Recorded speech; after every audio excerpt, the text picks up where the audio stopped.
मेरा नाम सीमा है। ये कहानी एक ऐसी कहानी है जिसमें एक राज छुपा हुआ है। इस राज को जानने के लिए मैंने क्या कुछ नहीं किया। इस कहानी को आखिर तक ज़रूर सुनिएगा। मेरा नाम सीमा है। मेरी शादी को 2 साल होने वाले हैं। मेरी सास का व्यवहार शादी के पहले दिन से ही बहुत अच्छा था, लेकिन उनकी एक हरकत थी जो मुझे बहुत खटकती थी। मेरी सास का नाम विनीता था। वो एक बहुत अच्छे और खाते पीते परिवार से ताल्लुक़ रखती थी। मेरे ससुर का बिजनेस भी बहुत ही अच्छा था, लेकिन वो मिजाज के बहुत ही गर्म थे। उनके आते ही सारे घरवाले सहम जाते थे। मेरी सास भी उनसे बहुत डरती थी। उनके सामने कोई नहीं बोलता था और मेरी सास तो उनसे थोड़ा दबकर ही रहती थी। मेरे पति अपने पिता के साथ काम करते थे। मेरे पति अपने माँ बाप के बहुत लाडले और इकलौते बेटे थे। वो अपने माँ बाप की इकलौती औलाद थे और इस घर के वारिस भी। मेरी सास के अंदर कुछ अजीब सी बातें मुझे नज़र आती थीं। वो बहुत अजीब अजीब सी हरकतें करती थी। वैसे तो वो बहुत अच्छी थी, लेकिन उनकी हरकतों की वजह से मुझे उनसे थोड़ा डर लगता था। उनके पास एक पुराने ज़माने का संदूक था, जिसकी चाबी वो हमेशा अपने गले में डाले रखती थी। शादी के अगले दिन से ही मैं ये सब कुछ देखती आ रही थी। मेरी सास हर रोज़ मुझसे अपने कपड़े धुलवाती और फिर बगैर सुखाए अपनी अलमारी में ही रख देती थी। मुझे उनकी इस हरकत पर बहुत हैरत होती थी। आखिर वो ऐसा क्यों करती हैं? मैंने एक दिन तंग आकर अपने पति से उनकी शिकायत कर दी। उनको उनकी माँ की हरकतों के बारे में बताया तो वो मुझसे झगड़ने लगे। कहने लगे, बदतमीज़ औरत, फिजूल का इल्ज़ाम लगा रही हो मेरी माँ पर। तुम्हें शर्म नहीं आती है एक बुज़ुर्ग औरत पर इल्ज़ाम लगाते हुए। मैं उनकी बात सुनकर बहुत ही दुखी हो गई थी। उन्होंने मेरी बात पर यकीन नहीं किया और मुझे बहुत उल्टी सीधी बातें सुनाने लग गए। माँ जी के रोज़ कपड़े धुलवाने की आदत से मैं बहुत तंग आ गई थी। एक दिन मैंने माँ जी से बातों बातों में पूछा, माँ जी, मैं बहुत थक जाती हूँ कपड़े धोने के बाद। क्या मैं किचन का काम संभाल लूँ? कपड़े आप धो लिया करो। लेकिन उन्होंने मुझे सख्ती से मना कर दिया। पता नहीं माँ जी ऐसा क्यों करती हैं। एक दिन मैं माँ जी के कमरे में खाना देने जा रही थी। मैं उनके कमरे के दरवाजे तक ही पहुँची थी कि मुझे कुछ घसीटने की आवाज़ सुनाई दी। मैंने खिड़की से झांकने की कोशिश की तो मुझे माँ जी वो संदूक बंद करती हुई दिखाई दी। मैं सोच में पड़ गई कि आखिर इस संदूक में ऐसा क्या है जो माँ जी उस संदूक को हमेशा छुपाए रखती है और चाबी भी इतनी हिफाजत से रखती है। आज से 3 दिन पहले की बात है, जब प्यास से मेरी आँख खुल गई और मैं किचन में पानी पीने गई तो मैंने देखा कि माँ जी तो किचन में पहले से ही मौजूद थी। मैं हैरत में थी कि रात के इस वक्त माँ जी किचन में क्या कर रही है। मैं छुपकर उनको देखने लगी। माँ जी के हाथ में खाने की ट्रे भी थी। मैं हैरानी से उनको देख रही थी कि आखिर इतनी रात को वो ये खाना किसके लिए लेकर जा रही थी। मैंने किचन में जाकर माँ जी से पूछा, माँ जी, आप ये खाना किसके लिए ले जा रही हैं? वो मुझे देखकर घबरा गईं और बोली, वो मुझे बहुत भूख लग रही थी। ये कहकर वो किचन से बाहर चली गईं, लेकिन वो मुझे बहुत परेशान लग रही थीं, क्योंकि रात का खाना माँ जी हम सबके साथ पहले ही खा चुकी थी। माँ जी वो खाना लेकर सीधी अपने कमरे में चली गईं। मैं अपने कमरे में आकर सोचने लगी कि ये माजरा क्या है। पता नहीं माँ जी ये सब हरकतें क्यों करती हैं। मेरे दिमाग में तो कुछ भी नहीं आ रहा था कि मैं क्या करूं। मैंने सुबह टाइम के मुताबिक अपने सारे काम निपटा लिए और माँ जी के कपड़े धो दिए। आज मैंने बहुत हिम्मत करके माँ जी से कहा, माँ जी, आप अपने सारे गीले कपड़े अलमारी में क्यों रखती हैं? आपको कपड़ों से बदबू नहीं आती? आपके कपड़े ऐसे ही रहते हैं। तो माँ जी मेरी बात पर मुस्कुराते हुए बोली, बेटी, मुझे खुजली होती है, जिसकी वजह से मुझे सूखे कपड़े काटते हैं। इसी वजह से मैं गीले कपड़े पहनकर सोती हूँ, तभी मुझे सुकून मिलता है। ये बीमारी मुझे शादी से पहले से है। उनकी बात पर मुझे अब भी यकीन नहीं आ रहा था, क्योंकि जो मैं अपनी आंखों से देख चुकी थी वो कोई मामूली बातें नहीं थीं। इन बातों को नज़रअंदाज भी नहीं किया जा सकता था। मैंने उनकी बात पर सिर्फ सिर हिला दिया और अपने काम में लग गई। माँ जी ने रोज़ की तरह आज भी अपने धुले हुए गीले कपड़े उठाए और अपने कमरे की तरफ जाने लगी। मुझे उनको देखकर बहुत बेचैनी हो रही थी और मैं भी उनके पीछे जाने लगी थी। इतने में ही मेरे पति ने मुझे आवाज़ लगा दी। मेरे पति मेरे पीछे ही खड़े थे। उन्होंने मुझसे कहा, मेरी एक फ़ाइल कमरे में रह गई है, ज़रा वो मुझे ला दो। मेरे पति का नाम मनीष है। वो इस घर के इकलौते सपूत हैं। उनका व्यवहार भी अपने पिता की तरह ही गर्म था। मुझे इस घर में प्यार, दौलत, इज्जत सब कुछ मिला, लेकिन बस अभी तक मैंने यहाँ आकर औलाद का सुख नहीं देखा था। मनीष मुझसे अपनी फाइल के बारे में पूछने लगे। मैंने उनसे कहा, ठीक है, मैं अभी आपको लाकर देती हूँ। आज तो मैंने माँ जी के पीछे जाने का पूरा प्लान बना लिया था, लिहाजा मेरा ये प्लान अब फ्लॉप हो चुका था और मैं मनीष की फ़ाइल लेने के लिए कमरे में चली गई। मनीष की फ़ाइल मुझे मिल नहीं रही थी। उसको ढूंढने में मुझे कुछ वक्त लग गया। कुछ देर बाद जब मैं कमरे से बाहर आई तो माँ जी बाहर आंगन में बैठी हुई थी। उनके पास एक पड़ोस की औरत आई हुई थी जिनकी बहू गर्भवती थी। माँ जी ने मुझे आते हुए देखा तो अपने पास बुलाया। मैंने उनके पास जाकर उनको नमस्ते किया और उनका आशीर्वाद लिया और चाय बनाने के बहाने से वहाँ से उठकर आ गई। मुझे ऐसा लगा जैसे माँ जी की नज़रें मेरा पीछा कर रही हों। मैंने किचन में खड़े होकर उन दोनों की बातों पर कान लगाए। वो औरत मुझे किसी डॉक्टर को चेकअप करवाने के बारे में बोल रही थी। मुझे उनकी बातों से अपने अंदर खालीपन सा महसूस होने लगा और मैं उदास हो गई। रात को सब लोग अपने अपने कमरों में सोने के लिए जा चुके थे। अचानक मुझे बादल गरजने की आवाज़ सुनाई दी और मैं डरकर उठ गई। मुझे याद आया कि छत पर तो कपड़े सूख रहे हैं, बारिश में गीले हो जाएंगे। मैं जल्दी से पैरों में चप्पल डालकर फौरन छत की तरफ भागी। जैसे ही मैं छत पर पहुंची तो मेरी आंखें फटी की फटी रह गईं। छत के बीचों बीच माँ जी खड़ी हुई थी।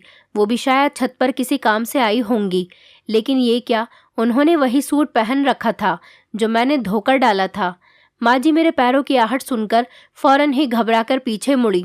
वो मुझे देखकर घबरा गईं और मुझसे कहने लगी कि वो मैं कपड़े उतारने के लिए आई थी। मुझे फिक्र हो रही थी कहीं कि तुम्हारी मेहनत बेकार न हो जाए। ऐसा लग रहा था जैसे मुझसे बातें करते वक्त उनकी ज़बान काफ़ी लड़खड़ा रही है, जैसे वो झूठ बोल रही हों। मैंने उनसे कुछ नहीं कहा और कपड़े उतारने लगी। वो भी मेरे साथ ही नीचे चली आईं। मैं अपने कमरे में चली गई। मेरे दिमाग में उलझनों का जाल भरा पड़ा था जो कि ख़त्म होने का नाम ही नहीं ले रहा था। दिन ब दिन माँ जी की अजीब सी हरकतों ने मुझे एक अलग ही रास्ते की राह दिखा दी थी। न जाने क्या राज होगा उनकी सब अजीबोगरीब हरकतों के पीछे। रात को इतनी ठंड में बाहर जाना।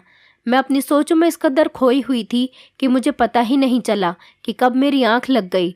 अगली सुबह मैं माँ जी के कपड़े धो रही थी तो मुझे उनके कपड़ों से वही चाबी मिली जो हर वक्त वो अपने गले में डाले रखती थी। मैं बहुत खुश हुई। आज तो मुझे माँ जी के राज का पता चल ही जाएगा किसी भी हाल में। मैंने अपने हाथ साफ किए और जल्दी जल्दी माँ जी के कमरे की तरफ बढ़ने लगी। जैसे ही मैं उनके कमरे में पहुंची तो देखा कि वो अलमारी में मुंह दिए खड़ी हैं और कुछ कर रही थी। मुझे हैरत हुई। माँ जी को जब मेरे कदमों की आवाज़ आई तो उन्होंने झट से अलमारी को बंद कर दिया और मेरी तरफ देखने लगी। मैंने देखा कि उनका चेहरा बिल्कुल पीला पड़ चुका था, जैसे उनकी कोई चोरी पकड़ी गई हो। माँ जी मुझसे पूछने लगी, क्या हुआ, क्या करने आई हो, कोई काम था क्या? मैंने भी उनसे इस बारे में कुछ कहना ठीक नहीं समझा और कहा कि माँ जी, आपकी चाबी मुझे कपड़े धोते हुए मिली है। माँ जी की आंखें तो उस चाबी को देखकर चमक उठीं। माँ जी ने फौरन ही मेरे हाथ से वो चाबी खींची और बोली, तुम्हारा बहुत बहुत शुक्रिया। मैं सुबह से इसी चाबी को ढूंढ रही हूँ। पता नहीं मैं कहाँ रखकर इसको भूल गई थी। माँ जी की बात पर मैं भी दिखावे का मुस्कुराकर उनके कमरे से वापस चली आई। मेरा शक माँ जी पर अब दिन ब दिन बढ़ता ही चला जा रहा था। माँ जी का सिर्फ एक चाबी के लिए इतना बेचैन हो जाना ये कोई आम बात नहीं थी। मैं बहुत परेशान हुई कि अब सच तक कैसे पहुँचूँ, क्योंकि माँ जी तो अपने कमरे से बाहर ही नहीं निकलती। मुझे कुछ तो करना ही पड़ेगा।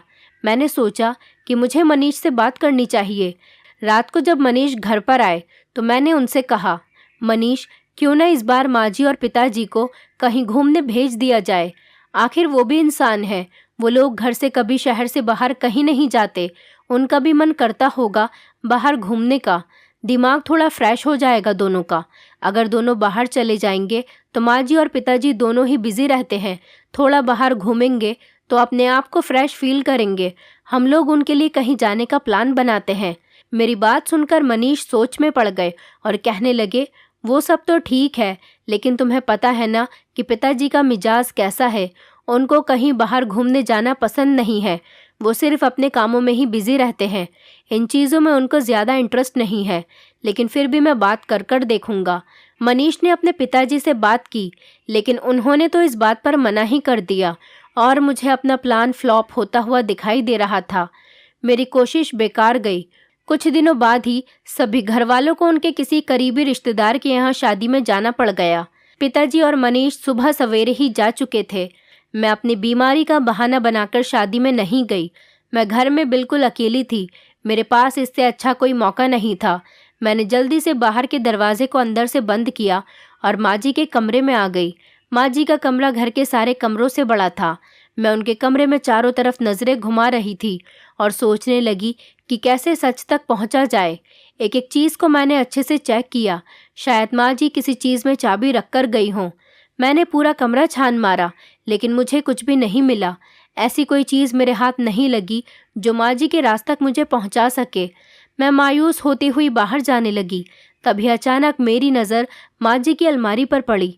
मैंने सोचा, क्यों न छुरी या किसी औजार से इस अलमारी को खोल लिया जाए। मैं फ़ौरन किचन की तरफ भागी और वहाँ से छुरी लेकर अलमारी को खोलने की कोशिश करने लगी, लेकिन मेरी लाख कोशिशों के बाद भी कुछ नहीं हो सका। इतनी मेहनत करने के बाद भी लॉक नहीं खुला। अब मैं इस राज तक कैसे पहुँचूंगी जिसने मेरी दिन रात की नींद उड़ा रखी है। ऐसा क्या करूं जो माँ जी का राज मेरे सामने आ जाए। उनका राज जानना मेरे लिए कोई आसान काम नहीं था। मैं माँ जी के कमरे से मायूस होकर वापस आने लगी और अपने कमरे में आकर बैठ गई।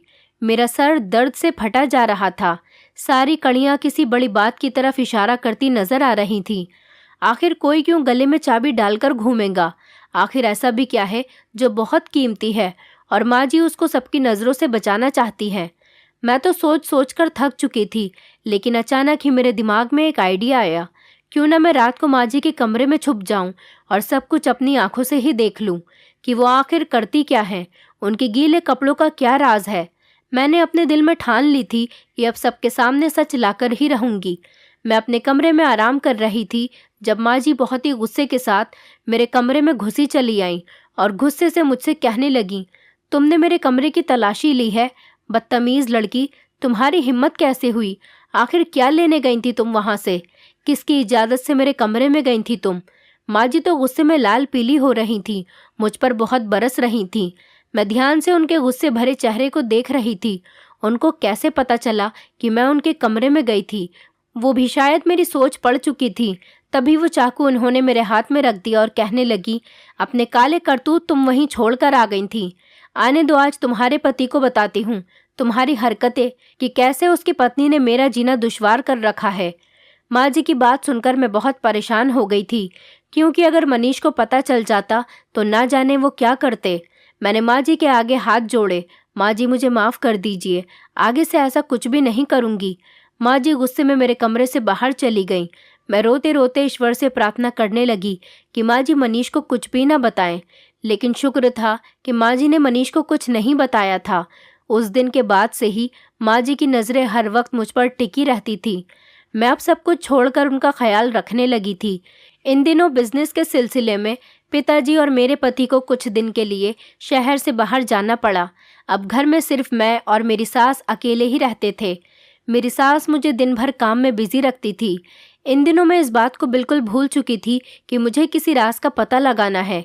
माँ जी मुझे किसी न किसी काम में उलझाए रखती थी। न जाने उन्हें क्या हो गया था। मैं बहुत परेशान रहती थी कि आखिर माँ जी मेरे साथ ऐसा क्यों कर रही है। मैं और माँ जी अब एक ही कमरे में सो रहे थे, लेकिन अभी तक माँ जी ने मेरे सामने कोई भी ऐसी हरकत नहीं की थी जिससे मेरा शक उन पर जाए। ये बात तब की है जब पिताजी और मनीष को गए हुए 3 दिन हो गए थे। मैंने माँ जी को किचन से खाने की चीज़ें ले जाते हुए देखा। वो सारा सामान एक थैले में भर रही थी। मुझे बड़ी हैरत हुई कि माँ जी ये सारा सामान कहाँ लेकर जा रही है और किसके लिए। अभी मेरी हैरत दूर नहीं हुई थी कि माँ जी मुझे वापस आती हुई दिखाई दी। मैं जल्दी से उनके कमरे में आने से पहले ही बेड पर जाकर लेट गई। माँ जी ने कमरे में वो थैला बेड के नीचे रख दिया और अपने बिस्तर पर जाकर लेट गई। मैं सोच में पड़ गई कि ये सब क्या हो रहा है। माँ जी का बेड के नीचे थैला रखने का क्या मतलब है। मेरी तो सांस ही रुकने लगी थी। माँ जी की उल्टी सीधी हरकतों से अब मुझे बहुत डर लगने लगा था। वो ये सब कुछ जो कर रही थी वो कोई आम बातें नहीं थीं जिनको नज़रअंदाज किया जा सके। मैंने सोने की बहुत कोशिश की और इंतज़ार करने लगी आगे अब क्या होने वाला है, कि अब माँ जी आगे क्या करेंगी। माँ जी भी अब अपने बेड पर बेखबर सो चुकी थी। मुझे तो कोशिश करने पर भी नींद नहीं आ रही थी। माँ जी ने तो मुझे मजबूर ही कर दिया था अपनी हरकतों से कि मैं अब उनकी हकीकत तक पहुँचूँ। मैंने सारी रात जागते हुए गुजारी और सोचती रही कि इस सब से निकलने का हल क्या है। अगले ही दिन माँ जी की कुछ सहेलियां घर पर आई थीं। माँ जी ने मुझे खाना बनाने को पहले ही बोल दिया था। मैंने खाना तैयार करके माँ जी को बता दिया। तब तक उनकी सहेलियां भी आ चुकी थीं। वो सब बहुत अच्छी और अमीर घरानों से लग रही थीं। माँ जी ने उनसे मुझे मिलवाया। सभी बहुत अच्छी थीं, सिवाय एक के जो बराबर ही मुझे देखे जा रही थी और बहुत चालाक औरत लग रही थी। वो शायद माँ जी के सबसे करीब थी। फिर सब लोगों ने मिलकर खाना खाया। खाना खाने के बाद माँ जी ने मुझे उनके कमरे से पानदान लाने को कहा कि खाना खाने के बाद हम सब लोग पान खाएंगे। जाकर मेरे कमरे से पानदान लेकर आ जाओ। मैं माँ जी के कमरे में आई और पानदान बाहर लेकर जाने लगी। अचानक ही मेरा पैर मुड़ गया और पानदान मेरे हाथ से छूटकर ज़मीन पर गिर पड़ा। अभी मैं दर्द से संभल नहीं पाई थी कि मेरी नज़र सामने पड़ी उस चीज़ पर पड़ी। वो चाबी थी जो मुझे माँ जी के राज तक पहुँचा सकती थी। मैंने जल्दी से उस चाबी को उठा लिया और उसे अपनी साड़ी के पल्लू में बांध लिया। सारा पानदान समेटकर मैं बाहर चली आई, जहाँ माँ जी मेरा इंतज़ार कर रही थी। मैंने पानदान माँ जी के हवाले कर दिया और खुद सर दर्द का बहाना बनाकर कमरे में आ गई। मुझे बेहद खुशी हो रही थी कि आज रात माँ जी के सोने के बाद मैं इस राज तक पहुँच ही जाऊंगी, जिसको माँ जी हम सबसे इतने सालों से छुपा रही है। आखिर कौन सी ऐसी वजह है जो उनको ये करने पर बेबस करती है। मैं अपने ख्यालों में गुम हो गई थी जब माँ जी की आवाज़ सुनाई दी। माँ जी मुझे चाय बनाने के लिए आवाज़ दे रही थी। मैंने गहरी सांस भरी और किचन में आकर चाय बनाने लग गई। जैसे ही मैंने चूल्हे पर चाय पकाने रखी, अचानक से मेरा दिमाग घूमने लगा और मुझे चक्कर आने लगे। माँ जी किचन से कुछ लेने आई थी। मुझे देखकर वो मेरी तरफ बढ़ी और मुझे गिरने से बचा लिया।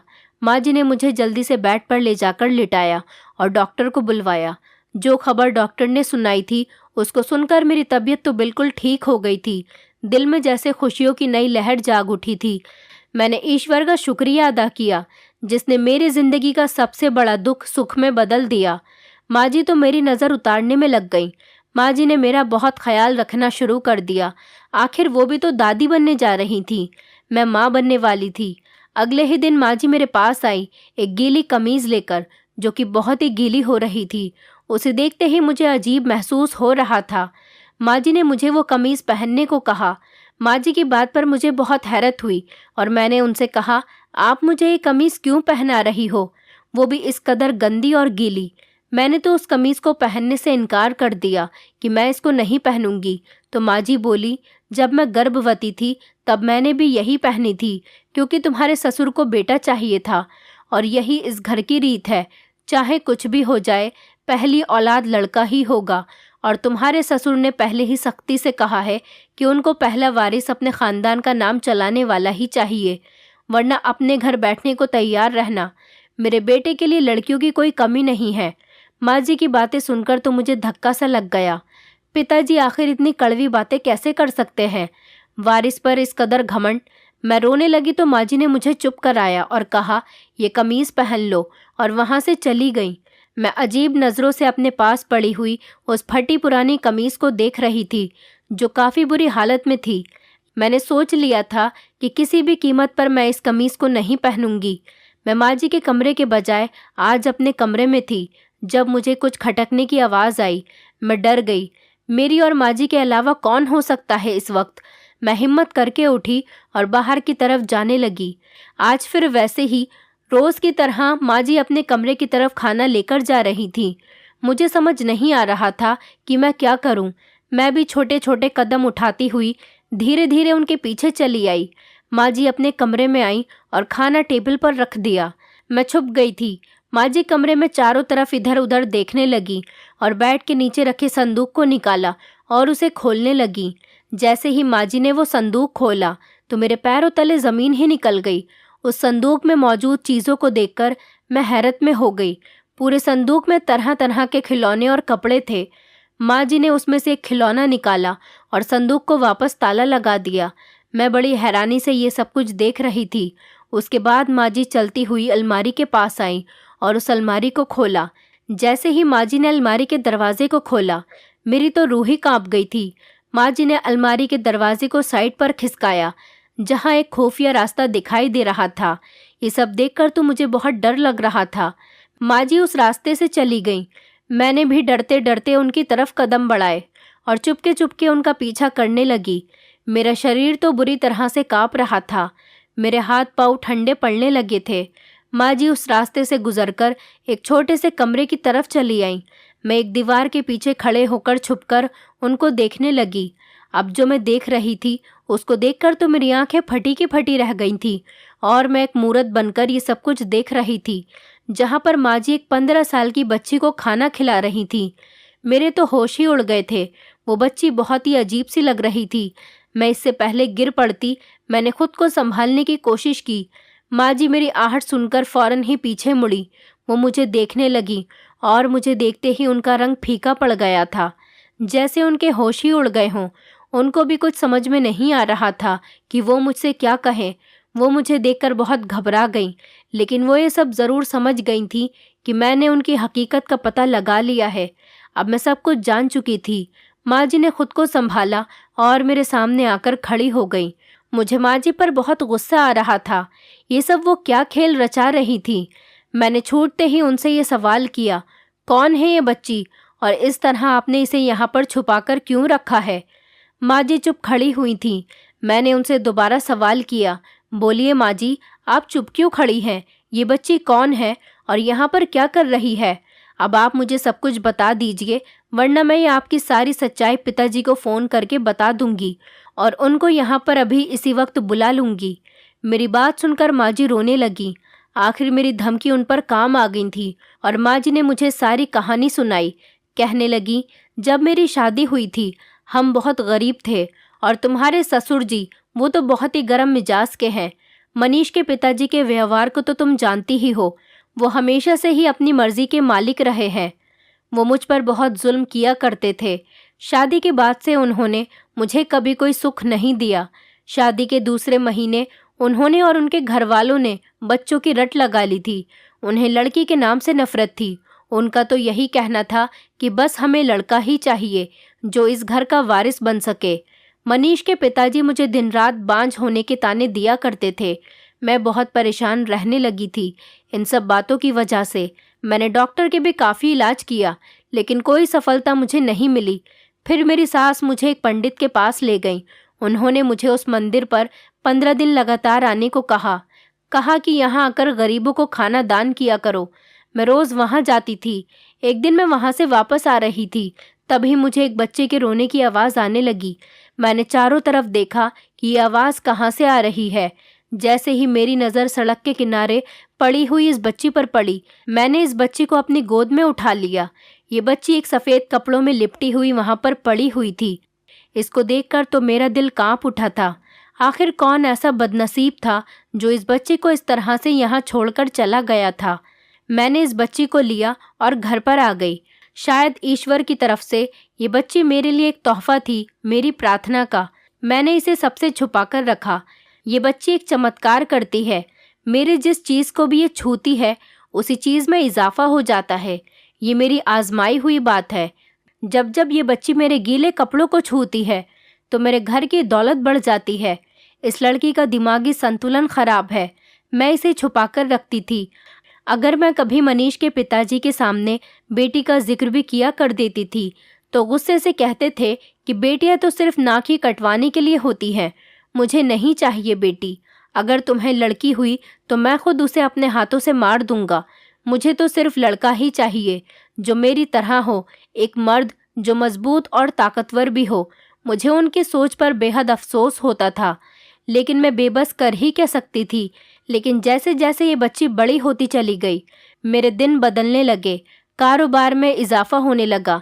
मैंने कहीं से सुना था कि जो बच्चे ऐसे होते हैं उनकी हर प्रार्थना को सुना जाता है। मैंने इस बच्ची से अपनी औलाद के लिए प्रार्थना करवाई, पर दिल में बहुत अजीब सा डर था कि कहीं ये बच्ची किसी के सामने न आ जाए। बस इसीलिए इसको सबसे छुपा कर रखती थी। जो कमीज़ मैंने तुमको दी थी वो इसी ने मुझे मनीष की पैदाइश के वक्त भी दी थी। तभी मेरा मनीष हुआ था। ये बच्ची तुम्हारे पति से बड़ी है। इसकी सेहत और दिमाग की वजह से ये इतनी छोटी लगती है। जब मनीष हुआ था तब ये बच्ची 6 साल की थी। तभी से ही इसके हाथ में ये चमत्कार है। तुम्हारा पति मेरी शादी के 8 साल बाद पैदा हुआ था, इसीलिए सब मुझे बांझ समझते थे, लेकिन उसके बाद भी मेरी कोई औलाद नहीं हुई।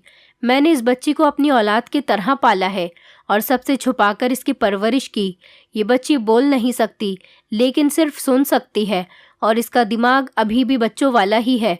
मैंने ये सब बातें तुमसे इसीलिए छुपाई ताकि तुम किसी को बता न दो। अगर इसके बारे में किसी को पता चल गया तो तुम्हारे ससुर बहुत नाराज होंगे। यही वजह थी और मैं नहीं चाहती थी जो मेरे साथ हुआ वो तुम्हारे साथ भी हो, इसीलिए मैं तुम्हें वो कमीज दे रही थी। माँ जी की बातें सुनकर मुझे बहुत अफसोस हुआ पिताजी की सोच पर। क्या हम लड़कियां इतनी बुरी होती हैं जो लोग हमारे पैदा होने से डरते हैं? लड़का पैदा करना औरत की जिंदगी का मकसद बना दिया जाता है। उस औरत को जिंदगी भर ताने दिए जाते हैं अगर वो लड़का पैदा ना करे तो। मैं माँ जी से माफ़ी मांगने लगी कि मैं उनको कितना गलत समझ रही थी। अभी हम बात कर ही रहे थे कि अचानक से मेरा फ़ोन बजा। खबर सुनने को मिली कि मेरे पति मनीष का एक्सीडेंट हो गया है और इस हादसे में उनकी दोनों टांगें खराब हो चुकी हैं। ये सब सुनकर तो मेरे कानों में एक बिजली सी कड़क उठी थी। माँ जी भी ये सब सुनकर बेहोश हो गईं। मेरी हालत भी बहुत बुरी हो गई थी। मेरे ससुर बहुत बुरी तरह से बिखर गए थे। उनका सारा गुरूर और बेटे का घमंड, आज सब कुछ मिट्टी में मिल चुका था। उनके घमंड की सज़ा उनको मिल चुकी थी। मैं अपने नसीब पर सब्र कर गई, क्योंकि ऊपर वाला जो करता है बेहतर ही करता है। मैं तो हर हाल में खुश थी, लेकिन मेरे पति की यह हालत मुझसे देखी नहीं जाती थी। इन सब हादसों ने माँ जी को तो चारपाई से ही लगा दिया था। वो बहुत बुरी तरह से बीमार रहने लगी थी और उस बच्ची को भी मैंने कमरे से बाहर निकाल दिया और अपने साथ रखने लगी। उस लड़की से मुझे एक अलग सी मोहब्बत हो गई थी। मैं उसका बहुत ख्याल रखती थी। अपने घर को बिखरा हुआ देखकर मैं सोचती थी कि जब लोग मरते हैं तो गुरूर किधर जाता है। बेटियों से नफरत का प्रचार करने वाले सारी जिंदगी बेटों का रोग पाल लेते हैं। बेटियों के लिए ऐसे लफ्ज़ मत इस्तेमाल कीजिए जो बाद में आपके लिए ही जिंदगी भर की सज़ा बन जाए। जो लोग बेटियों को बुरा समझते हैं वो लोग ये नहीं देखते कि बेटी ही है जो आपको इस दुनिया में लेकर आई और माँ बनकर उसने आपको पाला, बेटी बनकर आपका सहारा बनी और बहू बनकर आपका परिवार बढ़ाया। हमारे देश की बेटियां बेटों से कम नहीं हैं। जो लोग बेटों पर घमंड करते हैं और बेटियों को जान से मारने के बारे में सोचते हैं, उनका घमंड खाक में मिल जाता है, क्योंकि घमंड एक ऐसा नाग है जो सबसे पहले करने वाले को ही डसता है। आप लोगों से भी गुजारिश है कि बेटियों को कभी भी बेटों से कम नहीं समझें। बेटियां तो बहुत ही अनमोल होती हैं। दोस्तों, उम्मीद करती हूँ आपको हमारी कहानी पसंद आई होगी। कहानी पसंद आई है तो वीडियो को लाइक करें, चैनल पर नए हैं तो चैनल को सब्सक्राइब करें और हाँ, नोटिफिकेशन बेल को ज़रूर दबाएं ताकि अगली अपडेट सबसे पहले आपको मिले।